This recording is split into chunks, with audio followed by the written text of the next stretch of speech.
This is the illustrator Chris Mould, and this is his amazing sketchbook. And as you can see, he likes to draw the Baroque and the Gothic, and he's going to show you now how to draw something very similar to this character. I'd start by putting the basic. I'm just going to put the face down, and then you're not sat waiting for me all day. I would put something like that. And then he's got this, I just kind of map the shape out of the hair like that. Yeah. I know some people will be watching that and amazed at the speed that you're going.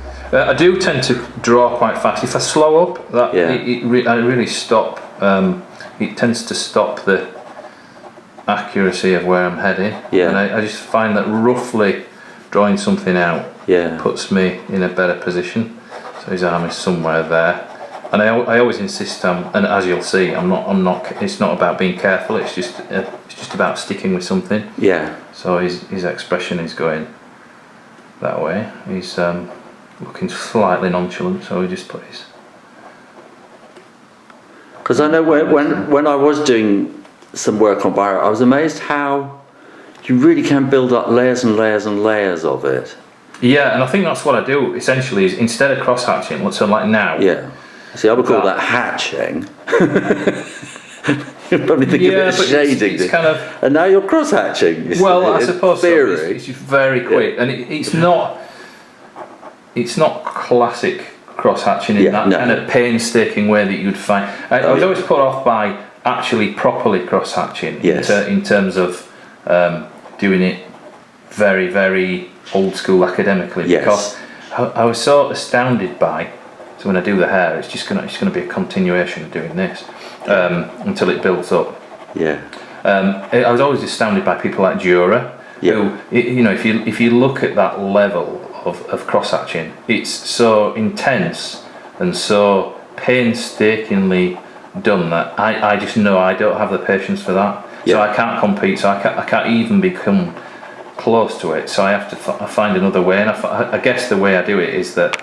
In a way, it's a more, we live in a faster world. Yes. And everything has to be banged out quickly. And I'm a very impatient person. I don't spend any time on anything.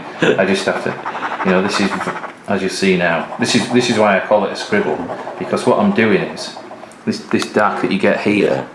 It really comes out of just sticking with it but because the lines are in there, it's not just a flat black. Yeah, there's little nuances of line that just sit up, and I just keep going until that's done. So stick with it is really kind of your kind of mantra, is it? Absolutely, stick with it. Don't be careful. Yeah, just sit down in front of something. Keep going, and keep going. Yeah, and eventually you will have something that works. And I always say there's no such thing as a bad drawing, just a drawing that's not finished yet. So you now have to stand there for 25 minutes while I do the rest of this. My arm is about to fall off. Yeah. Gothic-y, Baroque hair. Once you get the layers going and you build up the black, that density that you get, it's that you would find the same sort of density, well, in a similar way. In the older etchings and pen and ink drawings that I always loved, people like Gustave Dor and Dormier and George Cruikshank and people like that. Once you get that depth of black into there, you just give real weight to your drawing, and it really starts to sit up on the page. I've got a very international audience, I should tell you. Okay. So a lot of people don't know what Bic Biros are. Oh, they hear the word Bic. Yeah, we're using a company name, aren't we? Really? They should be paying us. The thing I do like about the Bic is that, and part of the reason I started to use it is because you can almost, if you vary the pressure, it's a bit like varying the pressure on a pencil. So you can get that nice, just a hint there of a shadow. No, I'm just thinking when you're working with children over 45 minutes, do you give them all a Bic Biro? Is that what they're get them drawing with? No, because what I always stick with is the idea that they should just draw with something that they feel comfortable with. So I'll always say just pick something up that you feel comfortable with, whether that's a pen or a marker or whatever they're happy with. Because basically at the end of the day I draw with what's comfortable for me. And if they're used to drawing with a pencil and that's what they feel comfortable with, that's what I'll go along with, as long as they don't rub out. If I see a rubber, I explode. Because I know there will be some people watching this, and I'm just going to zoom in again. I know there are some people who will be watching this and go, what is that pen? What is that pen? I want that pen, and if I had that pen, I'll be able to draw just like that. And it isn't. Part of it is the actual pen that has an effect on it, but the rest of it is the years and years of experience that you bring to your drawing, though, isn't it? And a lot of people think if they've just got the right pen, then they'll be able to do it. And it's about. I guess it's about being adept at something because you've always done it, and I accept that. I guess we have to accept that, and it's. I think it is hard at times to say to someone, if you just stick with it for the rest of your life, you'll be drawing towards the same kind of level, and I will understand that. That might sound slightly off-putting to say, look, if you just donate the rest of your life to drawing, just like I did. So but I guess we all have to start somewhere. And if I get the work out that I was doing when I was 7 years old, 8 years old, 12 years old, it wouldn't be a world away from any other person's work at that age. Exactly. It's just that thing of, as I say, sticking with it, and staying there. So, and people always think my work is really detailed, and it's not. So now I'm putting some. Well, I think of your work as being really detailed. Well, if you look now at me putting some detail in this button and in this pocket area, it almost looks like lacy trim. But again, it's really just an elaboration on the kind of scribbling side of things. But again, then that is years of experience, and and it's not just random scribbling, is it? It's something you develop that is kind of your style and things. It's building up a way of putting things down, and I think what we all forget when we're out and about showing our work and showing how we draw, doing our thing, is that we kind of forget that we've learned to be adept at doing something. And we have to remember that it takes a certain amount of time. Again, it's back to what you were saying about those years of doing something. You just develop small ways, and I think you tend to forget that you've developed all these little nuances about drawing and creating characters and figures and all that kind of thing. And one of the things I like to do when I'm drawing in my sketchbook is I do like to write at the same time, and even sometimes just putting letters down. So something like just because there's a beautiful letters that you got there, lettering down here. So you've kind of studied lettering as well. And I just love that thing of creating text alongside imagery, and I guess it's because we work in a world where our work is always laid out alongside text. Yes. And sometimes, it's always nice to hand draw text. I don't really separate the two, words and pictures. They almost become just part of what's on the page. So they're not different things. So when I'm writing, when I'm drawing, I'm always doing the same thing. I'm just storytelling. And when I put words down, we can put words down in the same way that we put a character down. An image, in that we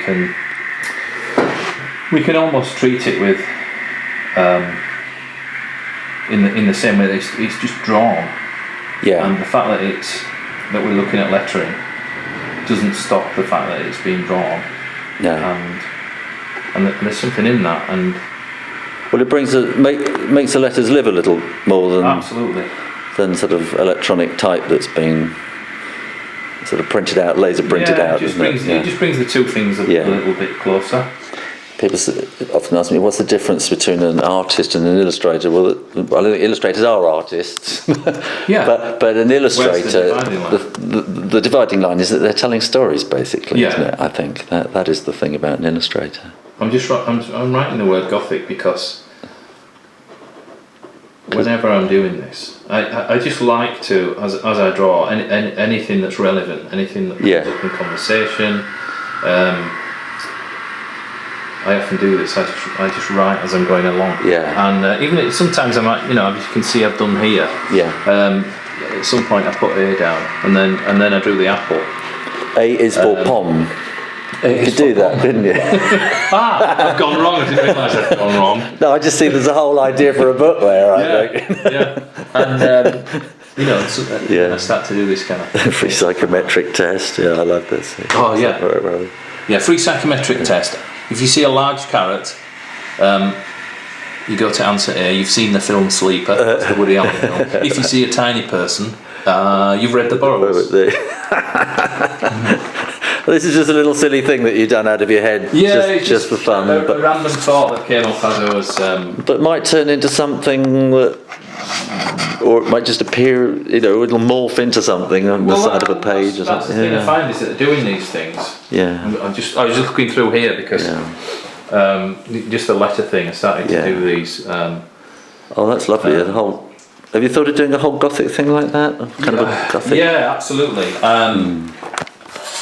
Yeah. It's just a nice little project. I think somewhere in here is every letter of the alphabet. Oh, wow. As is usually the case, they go missing when you're looking for them. Yeah. Z is for Zeppelin. Yeah. And lots of skulls there. Oh, of course. Are they from your memory, or were you in somewhere? It looks like you were actually drawing from a model. Yeah, there. it's almost like it's a study somewhere. But I've got a feeling. I was looking at something I can't remember. Yeah.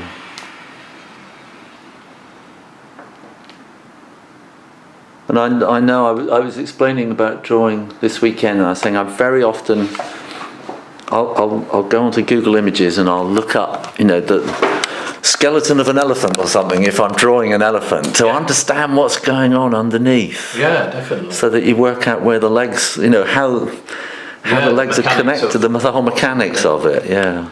And that's the good thing about Google is that you can go and find. I always tell this tale when I'm in events. When I was younger, I used to save my birthday cards. I used to save snippets from magazines. I used to save anything that I might want to sit and draw, whether it was a picture of a cartoon dog on a birthday card or something on the side of a cornflake packet. Nowadays, if you want to draw something, you just type the word into Google and you wait. So if you love SpongeBob, bring SpongeBob up. And even if you sit and trace over the printout, you've then got something that you can use. And then once you've, if you trace something 1,000 times, eventually you know how to do it. Yeah, I did a video showing you how to trace in the old-fashioned way, and draw. And people they comment, they get really angry, say this is cheating. And I just don't understand. It's not, and I know, when I was a kid, we used to trace the map of England and put where all the towns were and everything, and then we would rub it down, and so we'd actually be drawing the shape of the map about 3 times at least. Yeah. Our hands would be doing that, so we kept this kind of muscle memory of what the country is like and where all the towns are. And now kids are just given a printout to colour in, and they don't know what the country looks like. Awareness is a lot less than yours would be doing that. Yeah, I agree. And tracing is not it is practically it's copying, but well, it's I think of it like this: if you were learning to be a brain surgeon, and you performed your first simple operation, you would have done it by copying what you'd seen somebody else doing. Well, that's the way to get it right, and you don't want to just go into brain surgery and go right. Yeah. What I'll do is I'll slice it in half and see what it looks like when I get in there. You want to do it properly, and it's just the same process, really. Exactly. Yeah. What have you got here? Robots. That's not very Gothic. All right, is it? Or do you think robots are Gothic? Yeah, especially nowadays with steampunky type things. Yeah. These are not very steampunky. Yeah. But, this was my 21st century guide to robots. Right. Well, this is a joint project with my friend Matt Howarth, who's an animator. We might go and meet in a moment. We will go and meet, Charlotte. Why not? And myself and Matt developed this idea around some robot sketches that I'd done. It's basically a world where robots dominate, and so this is some of the publicity for that. Fab. And this has got that kind of Gothic-y. So this is kind of robots. Yeah, this is steampunk meets Gothic. I was quite interested in the steampunk thing, and I wondered what I would actually come up with when I was doing it. Because sometimes you look at a certain area and you think, oh, if I did that, if I tried that, I wonder what it would actually look like. Yeah. So so we're working this idea of this steampunky world, which is very appealing to me because it's got robots in there, I love a robot, and it's got the costume in there, it's got the Victorian, Georgian, whatever you like, costume, and you can mix all that up, you can jump from period to period, and it's fine because that's what we can do. We can go anywhere when we do these things. So I always love that we can just create anything, and things like machine parts crossed with all the things that we found when we were up in the museum is just a great. I love that look. Yeah. And it suits my work. So look out for Planet Box. Well, I hope you enjoyed that as much as I did, and if you want more, let's go and visit this other video where Chris and I discuss drawing in general, or just go and have a look at the mystery drawing. Either way, make sure you are subscribed to the Shoo Rayner drawing channel. Go and visit my website for more drawing. In the meantime, keep drawing, practice, and I'll see you next time. You take care now. Bye bye.